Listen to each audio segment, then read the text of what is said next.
Moreover, ye shall eat no manner of blood, whether it be of fowl or of beast, in your dwellings. Whatsoever soul that beateth any manner of blood, even that soul shall be cut off from his people.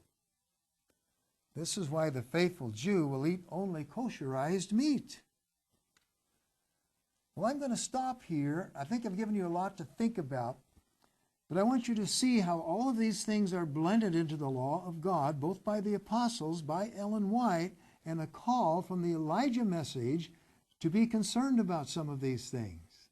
So let's pause and take a little break here, and we'll come right back. We're going to look at our chart once again and go into even some more interesting details.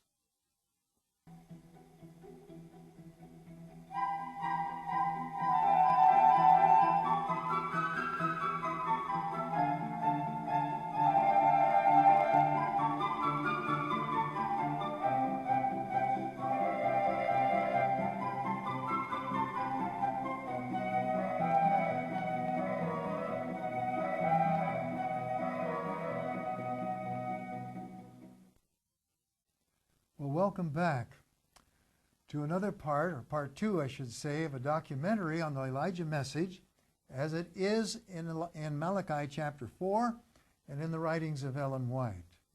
We're going to continue with our documentary, so I want to put the chart back up on the screen just for a quick review before we run on to other parts of it. Notice the center section again, and we find that the statutes were given for beautiful purposes.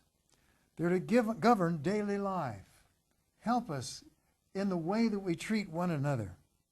They're not shadowy types to pass the way. They're binding in every age and last as long as time lasts. They clarify the law, define the law, and explain the law. Oh, how many times I've had people say, would you please explain this? Therefore, they are our obligations. They're principles of the law, and they are specific. They're for our intelligence, for our certainty, and for our prosperity, and they last to the end of time. They're plain and explicit, and they help us to avoid making mistakes. Can you see, dear one, why so many laymen are studying the statutes and the judgments? Oh, would it be that we might have more sermons on Deuteronomy? Well, a lot of folk feel sermons like that would be politically incorrect today, I suppose. But there's no question in my mind that the 144,000 will know every principle involved. Why? Because they're very sincere with God about avoiding mistakes. They want to come up to every point, and they want to reflect the character of Christ. And we're clearly led into the statutes to gain that kind of help.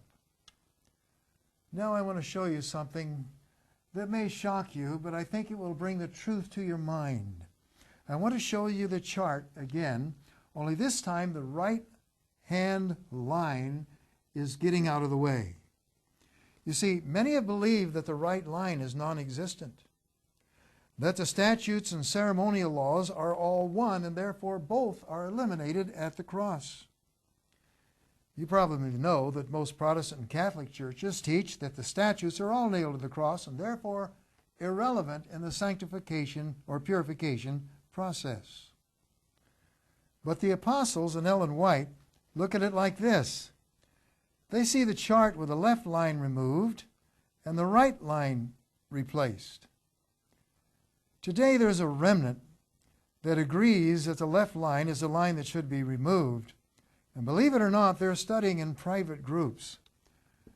Some get wind of it and consider them different. Sometimes they're mocked. I wonder if you could handle something like that.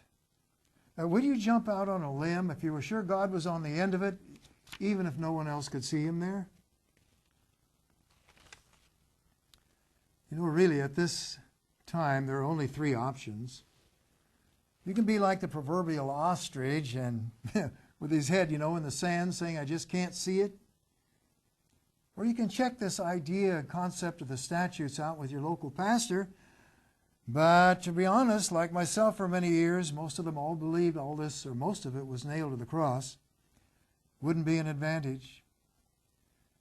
Or you can simply bow your head and say, yes, Lord, and begin a fruitful study that will lead you into a very special walk, the Elijah walk, toward the end of time. Remember the law of Moses, my servant, with the statutes and judgments. Why? Notice what Ellen White says regarding the why.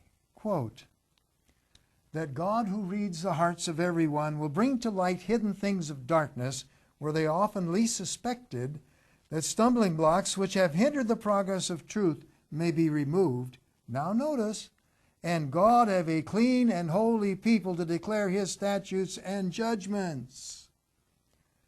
Where will these clean and holy people come from? Who will they be? Perhaps it would be a bit more daring to read about their future as we continue the quote from 1 Testimonies 3:33. Quote, and God have a clean and holy people to declare his statutes and judgments. The captain of our salvation leads his people on step by step, purifying and fitting them for translation. Friends, whom does she say here will be translated at the second coming of Christ? She says a clean and holy people who are willing to teach his statutes and judgments. In other words, who are willing to teach the Elijah message, according to Malachi 4 and her own words in Southern Watchman. But let me ask a question. How can the 144,000 saints to be translated declare his statutes and judgments if they continue to be persuaded that most of them are nailed to the cross? How can the souls to be translated teach the statutes and judgments if they don't even know what they are? Dear friend, you've received a lot of information already, and yet there are a few texts that seem to nail the so-called laws of Moses to the cross. Do they really do that? I was once taught that they did. Could it be that we have been misinterpreting a few old texts inherited by Protestantism from Catholicism? You know, I'm going to try to answer all of your questions regarding these things, even those questions that come from books like Ephesians, Galatians, and Colossians. But right now, it's more important that you see more truth. To be honest with you, in some respects, the study of the statutes is very similar to the study of the Sabbath. Do some of you remember when you first heard about the Sabbath, especially if it was in an evangelistic crusade? I don't know whether you remember or not, but the evangelists usually took at least 6 nights to bring you into a decision regarding the Sabbath. Can you imagine that? Yes, the first night was quite frustrating when you heard about the Sabbath from Genesis to Revelation. That's right. The second night, the topic was $6,000 for a Bible text, and you thought that would be so interesting. Well, about the Sabbath, that was kind of nice to know, and people who keep it are okay, I guess. But I'm more interested in this $6,000 for a Bible text. Of course, when you got to the study, why, you found that it was all about the Sabbath again. But the next night was going to be super interesting because it was all about strange-looking animals.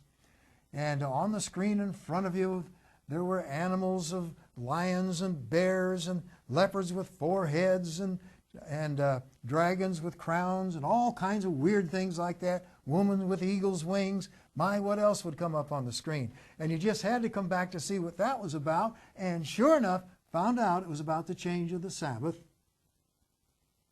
Well, it didn't stop there, did it? The next night was going to be about the mark of the beast. Everybody in the country wants to know the truth about the mark of the beast. But when you heard the truth about the mark of the beast, you heard that it was a Sabbath issue again, and it had it proven to you for a full hour. My, oh my, your head is reeling with all the information that you're getting. Well, the next night, that would be about the unpardonable sin. And you found that continued transgression, regardless of the sin, would lead a person to an unpardonable position before the Heavenly Father. And once again, the Sabbath was mentioned among other things. So, you've had a tremendous amount of information regarding the statutes, but believe me, you've just heard the first lecture. We're just getting